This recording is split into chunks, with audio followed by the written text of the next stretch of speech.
আসসালামু আলাইকুম প্রিয় দর্শকবৃন্দ, পরম দয়ালু আল্লাহর নামে আরম্ভ করল। সুপ্রিয় দর্শক এবং দেশ শ্রোতামণ্ডলী, অনেক জল্পনা কল্পনার শেষে অবশেষে সিদ্ধান্তে উপনীত হইলাম যে বিশেষ করে চতুর্থ শ্রেণী থেকে অষ্টম শ্রেণীর ছেলে মেয়েদের জন্য আমার এই প্রয়াস।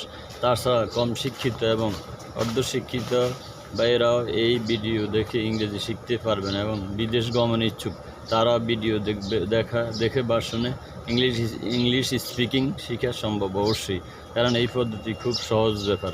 শুধু প্রতিদিন নিয়মিত পর দেখবেন, ইনশাল্লাহ 3 থেকে 4 মাসের মধ্যে আপনি বুঝতে পারবেন যে আপনার মধ্যে কি পরিবর্তন হচ্ছে। প্রতিদিনের ভিডিওর মধ্যে যা যা শিখতে বলবো, প্রতিদিনের পড়া প্রতিদিন পড়লেই আপনার জন্য ইংলিশ স্পিকিং পসিবল।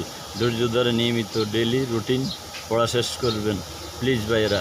আর কথা না বাড়িয়ে শুরু করছি। প্রথমে কিছু সংখ্যক ভোকাবুলারি শব্দের অর্থ শিখতে হবে, যেমন আই অর্থ আমি, ই অর্থ তুমি বা আপনি, ই অর্থ আমরা, মি অর্থ আমাকে, হি অর্থ সে পুরুষ, সি অর্থ সে পুরুষ, দে অর্থ তাহারা, আবার অর্থ আমাদের, ইজ অর্থ হয়, আর অর্থ হয়, ক্যান অর্থ পারি, রিড অর্থ পড়া, এ অর্থ একটি, ক্লাস অর্থ শ্রেণী, 1 অর্থ 1, 2 অর্থ 2, 3 অর্থ 3, 4 অর্থ 4, 5 অর্থ 5, বুক অর্থ বই, টক অর্থ কথা, স্পিক অর্থ কথা বলা, টেল অর্থ বলা, গুড অর্থ বলা, গুড অর্থ ভালো, বেড অর্থ খারাপ, লিটল অর্থ ছোটো বা কম।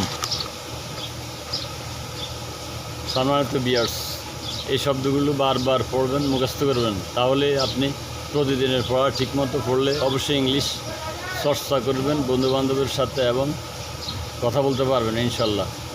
প্রতিদিনের ভিডিও মিস করবেন না।